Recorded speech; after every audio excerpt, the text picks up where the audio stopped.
as 9.1 was announced, we learned that we'll be facing the Eye of the Jailer in the Sanctum of Domination. It was then heavily implied that the Eye of the Jailer is in fact the Eye of Odin, the Titan Watcher all the way back from Legion, who provided it willingly in order to peer into the Shadowlands. However, why did the Jailer want the Eye of a Titanic Watcher, and what exactly is he getting out of this deal? Brought to you by Gamivo.com. Make sure to click the link in the description and get Shadowlands as well as game time at discounted prices.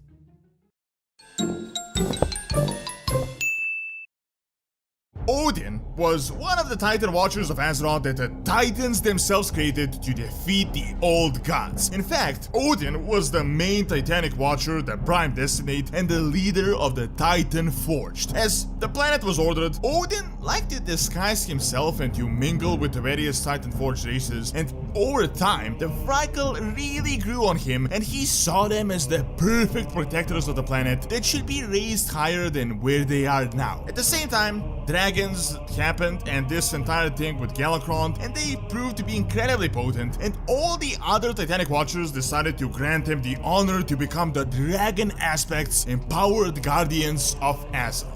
Well, Odin hated this idea and he was incredibly opposed to it, but the others didn't relent, so he decided to just say, screw it, I'm going to make my own army and you can empower whoever you want. So Odin took a portion of the Titan base Uldar, lifted it above ground, and together with Helia, got down to work. Now, recently, we learned at an unknown point in time, Mueh'Zala got in touch with Odin. Mueh'Zala is the ancient Loa of death that is thousands of years old. It was mainly replaced by Bonsandi later on, but yeah, Mueh'Zala was in league with the Jailer even way back then. Not much is known about what exactly occurred, but Odin was told that if he gave one of his eyes to the mysterious spirit, which was obviously Mueh'Zala, he would grant him a vision into the mysterious Shadowlands, which will be a key for his future endeavors. So Odin provided the eye, and he was in fact given a vision. Mueh'Zala showed him the Kyrians, and he was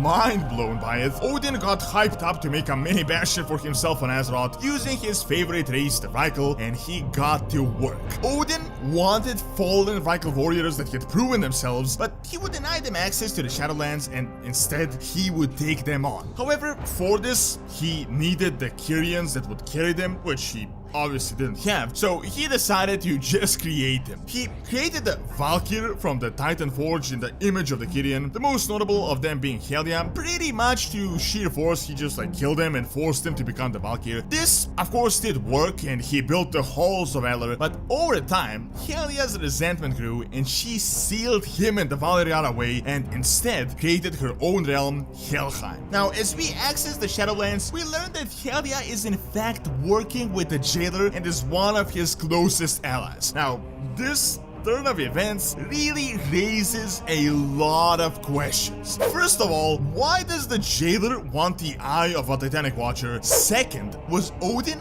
working with the Jailer this entire time? And lastly, what even is the Eye of the Jailer? Let's try to tackle on some of these. So, if you play through them all, you've seen the Eye of the Jailer. It is this mechanism that watches your actions and starts creating an exponentially larger threat the more trouble you cause. I'm going to also just throw it out there that the UI of this eye looks very close to the hole in the chest of the Jailer, but I really don't know where to go with this. However, in 9.1, the Sanctum of Domination, the most inner chamber of Torghast, we learn that this eye is actually a thing, not just an in-game mechanism, but a creature of sorts, and it will be fighting it as one of the bosses in the new raid. Now, in regards to whether Odin was working for the Jailer, honestly, I really doubt it. My theory is that he was tricked the entire time by Mueh'Zala, and I feel like he didn't even know about the Jailer or whatever else was going on in the Shadowlands. We know that he was granted a quick vision into the Shadowlands, but that really is about it. So no doubt Mueh'Zala just presented himself as a mysterious spirit figure and let on as little as possible. What even adds more to this point is that Helia, his arch nemesis and biggest enemy, is is actually working for the Jailer, that was 100% confirmed, so I doubt they would be fighting each other and also working for the Jailer at the same time. I believe the Jailer, just how he was the one that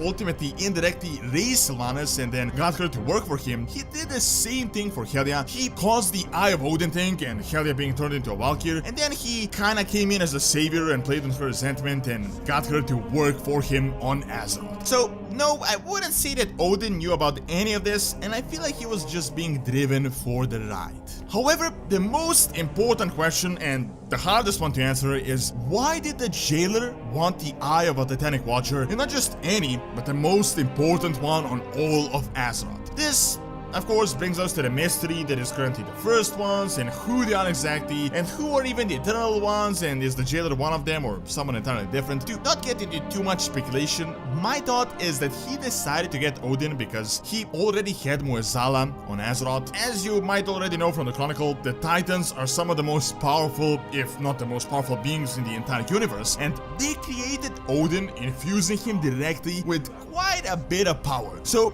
I'm seeing kind of a scenario where the agent Mueh'Zala let the Jailer know there is this potential powerful weapon there, and then they found the opportunity to recruit it through the inner conflict between the Watcher Pantheon. Now, Blizzard said that once we poke out the eye, that the Maw will become a lot less oppressive place and that we will finally be able to spend much more time there. So my speculation is that Odin himself is really not all that relevant, and that the Jailer just wanted the Eye of a Titan Watcher because it is an incredibly potent source, and he then took it and twisted it into a weapon in order to watch over his domain and to maintain strict control. I really don't think it has too much to do with Odin as a personality. However, ultimately though, as 9.1 and Sanctum of Domination is just around the corner, I think we'll finally be able to connect the dots between the Eye and the Titan Watcher, Odin. Thank you for watching. Check out why Kel'Thas turned into what he is now by clicking on the screen, and also check out Doronsmovies Academy for videos on real world history and science. See you next time.